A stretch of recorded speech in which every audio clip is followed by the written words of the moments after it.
Breaking news! Something could still be brewing in Cincinnati. And if the latest insight is correct, the Bengals may not be finished shaping this roster just yet. While many fans have been wondering whether the front office is done making moves before the season gets underway, there are growing signs that another important addition could still be on the horizon. The biggest question now isn't whether the Bengals have enough talent. It is whether the right opportunity is about to present itself. And that's exactly what makes this situation so interesting. Before we dive into everything, make sure you hit the like button and subscribe if you enjoy daily Bengals coverage. Staying subscribed means you won't miss any major developments as Cincinnati continues preparing for the upcoming season. Now, let's get to what really matters.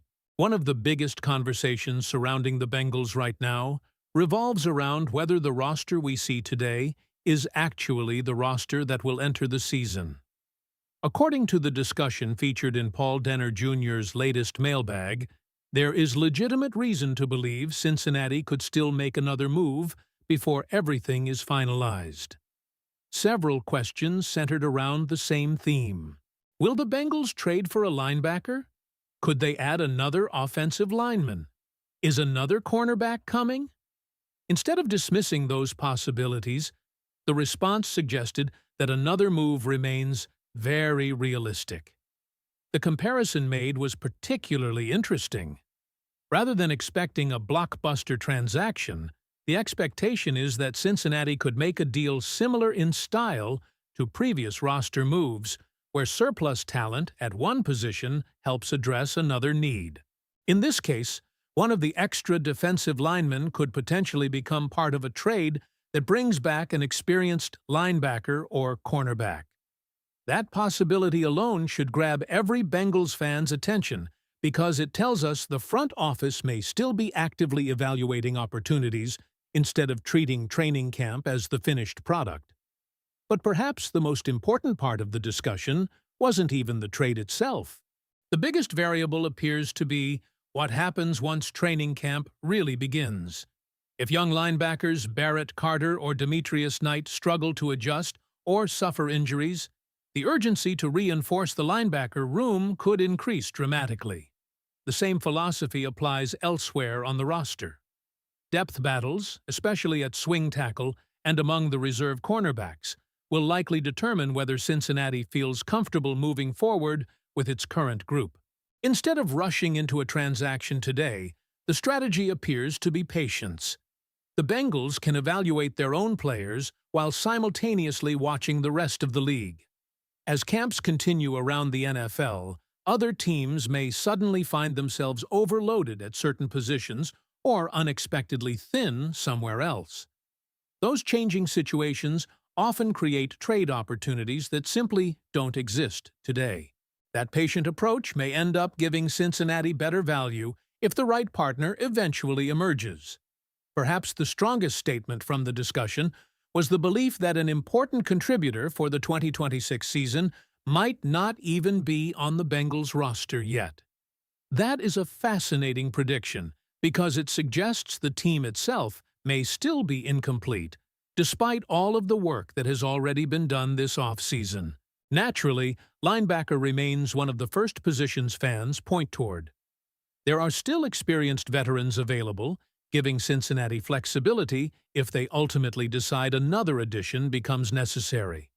Rather than forcing an immediate signing, the organization appears willing to let camp reveal exactly what the current roster truly needs before committing valuable resources. Cornerback tells a different story. While the room continues featuring several players competing for roles, the overall impression is that Cincinnati feels more comfortable there than many outside observers expected. Jalen Davis continues battling for opportunities, while players such as Jalen Taylor and Takario Davis are also working to establish themselves during camp. Interestingly, despite speculation surrounding outside options, there is little indication that the Bengals are aggressively pursuing another cornerback at this point. That alone may reveal how the coaching staff currently views its depth at the position. The offensive line presents another conversation entirely. the projected starting group appears relatively stable, but questions naturally shift toward depth behind the starters. Cody Ford remains an important part of those discussions, but beyond him, there are still uncertainties regarding the overall backup picture. That uncertainty explains why adding another offensive lineman cannot be completely ruled out. Rather than questioning the starting five, the focus centers on ensuring the Bengals have enough reliable protection available if injuries occur during the season. Overall, the expectation remains simple. Another move still feels possible.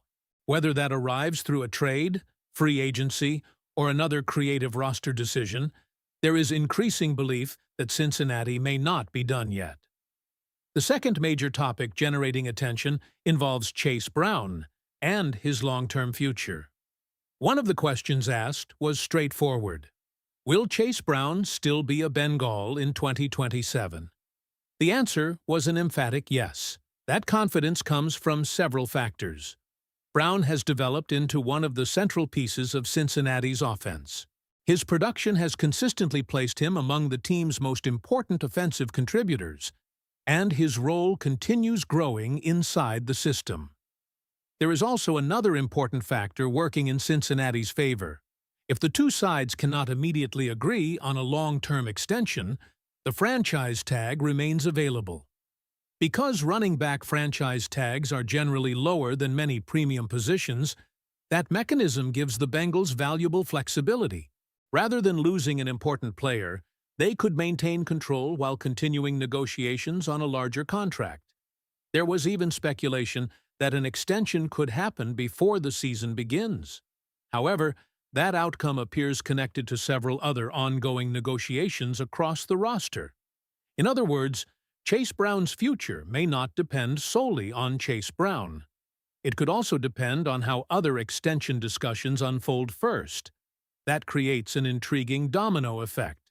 Brown has certainly earned serious consideration after establishing himself as a major offensive weapon. His development from a fifth-round selection into one of Cincinnati's most productive offensive players represents exactly the kind of internal success every organization hopes to achieve. The financial side, however, always becomes complicated. As running back contracts continue evolving around the league, determining Brown's long-term value becomes a balancing act between rewarding production and maintaining future salary flexibility. If negotiations stretch longer than expected, another strong season would likely increase Brown's market value even further. Ironically, waiting could become more expensive for the Bengals. Brown himself has made it clear that he wants to remain in Cincinnati, but he also understands that continued production strengthens his negotiating position. That reality makes the upcoming season especially significant. Every impressive performance potentially raises the price of a future extension. Beyond Brown, several other players have entered the extension conversation as well. DJ Turner continues receiving considerable attention. Dax Hill remains part of those discussions. Dalton Risner has been mentioned. Myles Murphy also represents an important name after the Bengals previously declined his fifth-year option while still leaving the door open for future negotiations. Jordan Battle has also been identified as another player who could eventually become part of the broader contract picture. Among all of those names, DJ Turner appears to have the strongest momentum toward reaching an agreement first. One reason involves the interconnected nature of contract negotiations. Turner's representation also handles other prominent defensive backs, meaning future deals could influence one another. Because of that, securing Turner's extension first could provide greater clarity before the organization shifts financial resources toward additional players. If negotiations with Turner fail to reach an agreement, attention could quickly shift elsewhere. That could mean revisiting Myles Murphy. It could mean accelerating discussions involving Chase Brown. It could even reshape the order in which Cincinnati approaches every remaining extension candidate. That is why these negotiations resemble falling dominoes. One agreement affects another. One delay changes priorities elsewhere. Everything becomes connected. For the Bengals, managing those moving pieces correctly may prove almost as important as anything that happens on the field during training camp. As camp continues, roster evaluations, potential trades, positional battles, and extension negotiations will all unfold simultaneously. Instead of viewing each storyline independently, it becomes easier to understand them as part of one larger picture. The Bengals appear committed to evaluating every option before making final decisions. They are watching young players closely. They are monitoring other teams around the league. They are considering future contracts while still preparing for immediate success. That combination creates one of the most fascinating stretches of the offseason because almost every decision influences another. For now, patience remains the theme. Another roster move could still happen. Several important contract extensions remain unresolved, and training camp may ultimately determine which direction the organization chooses next. The coming weeks should provide far more clarity, but until then, every practice, every roster battle, and every negotiation carries added significance. Now, it's your turn. Do you believe the Bengals will still make another move before the season begins? If so, which position should they prioritize? And among Chase Brown, DJ Turner, Miles Murphy, Dalton Reisner, Dax Hill, and the other extension candidates, who deserves to receive a new contract first? Share your thoughts in the comments, because this conversation is only getting started. Who dey?